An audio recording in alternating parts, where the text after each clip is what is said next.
Now we prove the result.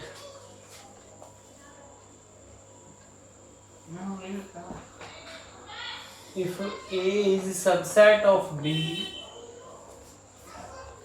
if and only if B complement is contained in A complement. अगर A B का subset है तो B complement is subset of A complement.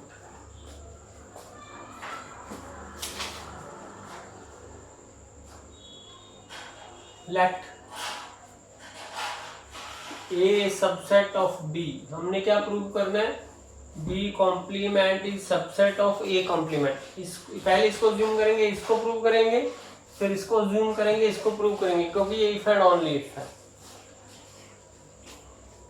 Late सो इसको prove करना है तो हमने इसका एलिमेंट लेना B कॉम्प्लीमेंट का और प्रूव करेंगे कि वो A कॉम्प्लीमेंट को बिलोंग करता है.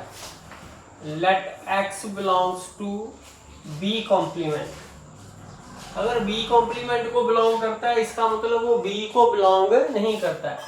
इसका मतलब X does not belong to B. अगर B को बिलोंग नहीं करेगा तो फिर A तो उसका सबसेट है, तो A के सभी एलिमेंट B में है. इसका मतलब अगर B को बिलोंग नहीं करता तो फिर A को भी बिलोंग नहीं करेगा. This implies X does not belong to A. अगर A को नहीं बिलोंग कर रहा है तो फिर किसको बिलोंग करेगा? अगर कोई एलिमेंट A को बिलोंग नहीं कर रहा तो फिर A कॉम्प्लीमेंट को बिलोंग करेगा. This implies X belongs to A complement. X is element of the A complement. Therefore B complement का एलिमेंट लिया हमने और प्रूव कर दिया वो एलिमेंट A कॉम्प्लीमेंट में है. तो इसका मतलब होता है कि B complement is a subset of A complement. यही हमने प्रूव करना था. अब कन्वर्सली हमने क्या प्रूव करना है कि इसको लेंगे और इसको प्रूव करेंगे. Conversely let B complement is subset of A complement. We want to prove that A is a subset of B. ये हमने प्रूव करना है. तो इसके लिए हम A का एलिमेंट लेंगे तो उसको शो कर देंगे वो B को भी बिलोंग करता है. Let X belongs to A. ठीक है. इसका मतलब है कि ये एलिमेंट इसके कॉम्प्लीमेंट को बिलोंग नहीं करता. अगर A को बिलोंग कर गया तो कॉम्प्लीमेंट को बिलोंग नहीं करेगा. अगर कॉम्प्लीमेंट को बिलोंग कर गया फिर वही रीजनिंग, क्योंकि B कॉम्प्लीमेंट सारा का सारा A कॉम्प्लीमेंट में बैठा है. अगर इसको ही वो एलिमेंट बिलोंग नहीं कर रहा तो B कॉम्प्लीमेंट को भी बिलोंग नहीं करेगा. This implies X does not belong to B complement. अगर कॉम्प्लीमेंट को बिलोंग नहीं कर रहा है तो वो उस सेट में होता है. अगर X B कॉम्प्लीमेंट को बिलोंग नहीं कर रहा है तो इसका मतलब वो X B को बिलोंग करता है. तो ये हमने प्रूव कर दिया. A का एलिमेंट ले लिया, हमने शो कर दिया कि वो एलिमेंट B में भी है. इसका मतलब A is a subset of B. सो ये प्रूव हो गया कि A is a subset of B. Next theorem.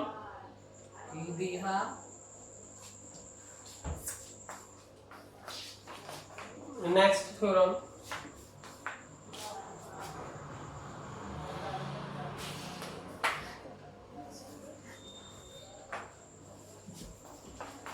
is A difference B union B difference A. इन दोनों की अगर यूनियन ले ले तो ये आता है यूनियन में से इंटरसेक्शन को एक्सक्लूड कर देंगे. ठीक है. जैसे वेन डायग्राम में देख लो आप, this is A, this is B. A difference B है ये वाला पोर्शन, B डिफरेंस A है ये वाला पोर्शन. ठीक है. तो इनकी यूनियन क्या हुई? इनकी यूनियन हुई ये A डिफरेंस B ये शेडेड पोर्शन, B डिफरेंस है ये शेडेड पोर्शन. सिर्फ इंटरसेक्शन को छोड़ दिया हमने. तो इसका आंसर क्या है? पूरे एलिमेंट्स ले लिए. यूनियन का मतलब पूरे ले लिए, उसमें से A इंटरसेक्शन B को हमने छोड़ दिया. ठीक है. तो हमने अब प्रूव ये तो हमने वेन डायग्राम से रिप्रेजेंट किया है इसको. अब हम इसको इस तरह से प्रूव करेंगे एलिमेंट्स लेके. तो पहले हम लेंगे इसको, इसमें कंटेन करा देंगे, ठीक है। तो late x belongs to this set, x belongs to A difference union B difference। इसका मतलब यूनियन का क्या मतलब है कि x A को बिलोंग करता है या इसको बिलोंग करता है। This implies x belongs to A difference B और x belongs to B difference A। तो x belongs to A, इसका मतलब है कि x A का तो एलिमेंट है पर B को बिलोंग नहीं करता है। x and x does not belong to B। और इसी तरह इधर x B का एलिमेंट है पर A को बिलोंग नहीं करता है। x belongs to B and x does not belong to A।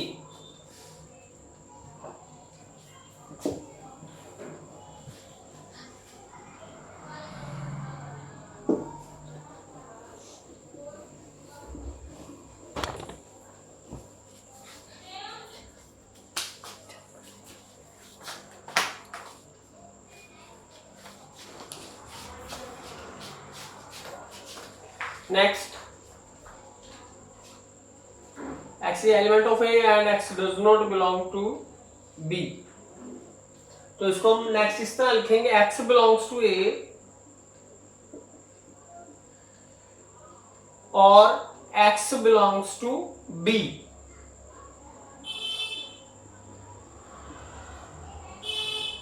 and x does not belong to B और x does not belong to A। तो इसको हम ऐसे लिख सकते हैं, x A का एलिमेंट है, B को तो बिलोंग नहीं कर रहा, x A का एलिमेंट है और x B को बिलोंग कर रहा है, ठीक है। एंड x B का एलिमेंट नहीं है और A का एलिमेंट भी नहीं है।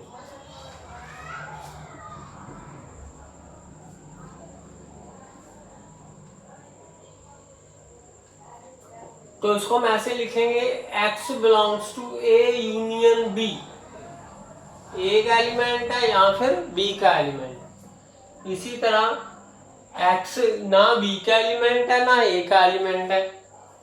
तो इसका मतलब क्या हुआ कि वो इंटरसेक्शन को भी बिलोंग नहीं करता, कॉमन एलिमेंट है ही नहीं, ना A का ना B का।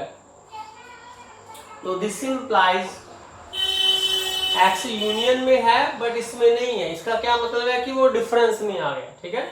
डिफरेंस का एलिमेंट ऐसे होता है ना, A का एलिमेंट है, डिफरेंस का एलिमेंट ऐसे लिखते हैं ना, A का एलिमेंट जैसे इसका क्या हम डिफाइन करते हैं, x belongs to A and x does not belongs to B। Same way यहाँ पर इसका एलिमेंट है इसका नहीं है, तो x बिलोंग करके इनके डिफरेंस को। सो दिस इंप्लाइज इसका एलिमेंट लिया और इसको बिलोंग कर दिया, इसका मतलब ये सबसेट हो गया इसका। This implies A difference union B difference is the subset of A union B। इसमें से A इंटरसेक्शन को बाहर निकाल दिया, उसके एलिमेंट छोड़ दिए। अब हमने क्या करना है, इसका एलिमेंट लेके अब इसको बिलोंग कर देना, ये इसमें कंटेंट आ जाएगा तो वो आपस में बराबर आ जाएंगे।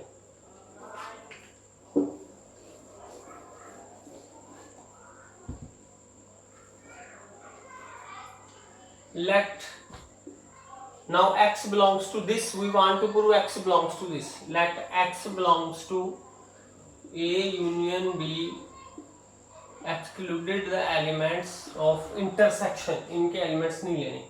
इसका मतलब x इसका एलिमेंट है पर इसका एलिमेंट नहीं है। x is element of union and x is not element of intersection। इसका मतलब है कि यूनियन का एलिमेंट है या A को बिलोंग करेगा या B को बिलोंग करेगा। इसका मतलब x A का एलिमेंट है और x is a element of B and X not is element of A and B, इसका मतलब एक्स ए को भी बिलोंग नहीं कर रहा और बी को, क्योंकि कॉमन एलिमेंट नहीं है तो इसका मतलब ए का भी नहीं है और बी का भी नहीं, इसका मतलब X does not belong to A and X does not belong to B. Now this implies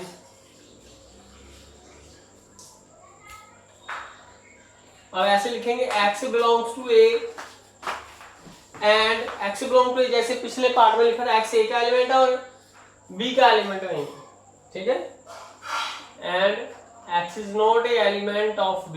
इसी तरह ये आ जाएगा हमारे पास और पार्ट, x b का एलिमेंट है और ए का एलिमेंट नहीं, ठीक है, इसको ऐसे लिख सकते, इस सारे पोर्शन को हम ऐसे लिख सकते हैं, समझ लगी बात। पहले इसको लिखना है ए का, उसके साथ बी का एडजस्ट कर देना है एंड पाके, फिर और डाल के इसको ए के साथ एडजस्ट कर देना।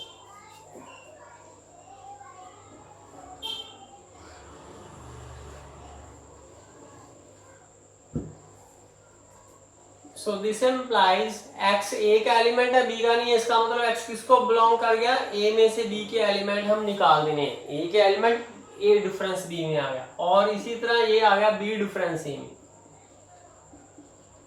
ठीक है, और का मतलब इनकी यूनियन में आ गया, इनकी यूनियन में आ गया। This implies X belongs to A difference B union B difference A. तो क्या ऐसे हुआ कि इसका एलिमेंट ले लिया हमने, इसमें बिलोंग कर दिया, ये इसमें कंटेन हो जाएगा। This implies A union B difference A intersection B is contained in A difference B union B difference C. तो ये एक दूसरे में कंटेन हो गई, इसको नंबर 1 दिया, इसको नंबर 2 दिया, ये एक दूसरे में कंटेन है तो आपस में बराबर है। Therefore, from first and second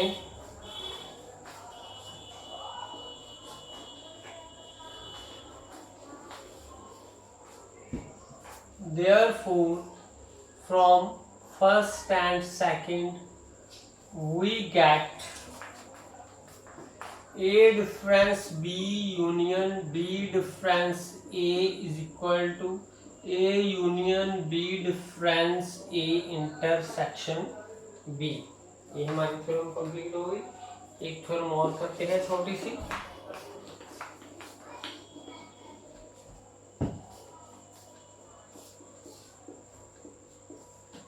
let A B C are any 3 sets, then A difference B intersection C is equal to A difference B union A difference C। ये हमने प्रूव कर लिया। तो हमने फिर उसी तरह ही करना है, X contained in Y, Y contained in X if and only if X is equal to Y।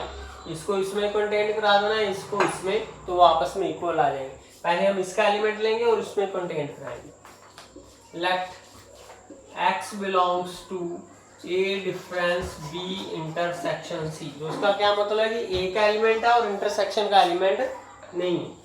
This implies X is a element of A and X is not a element of intersection। क्योंकि difference की जो definition यही है कि X A का element है and X B का element नहीं है। तो this implies X belongs to A and X intersection में नहीं है, तो इसका मतलब A में भी नहीं है और B में भी नहीं है, इसी तरह B में भी नहीं है और C में भी नहीं है। This implies X does not belong to B and X does not belong to C, क्योंकि उनका कॉमन एलिमेंट ही नहीं है, तो वो ना B में है ना C में। Next,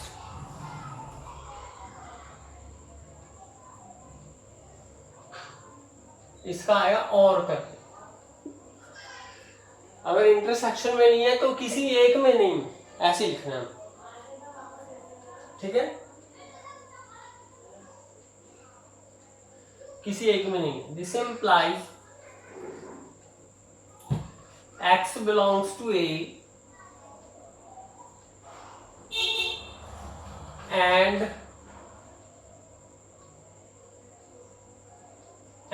x does not belong to B। फिर आएगा और x belongs to A and x does not belong to C। समझ लगी? पहले इसको लिया एंड दिस लिया, फिर और आगे इसको लिया एंड इसको लिया।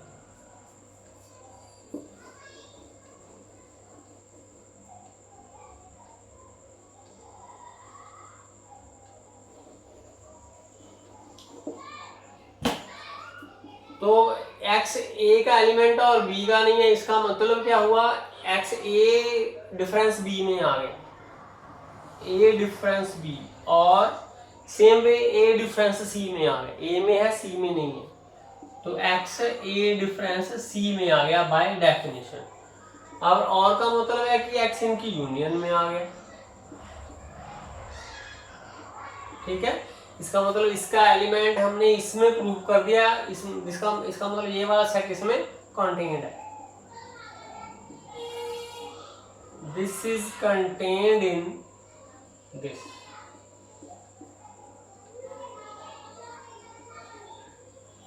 इसी तरह अब इसका एलिमेंट लेके इसमें प्रूव कर देंगे। Similarly we can prove, similarly we can prove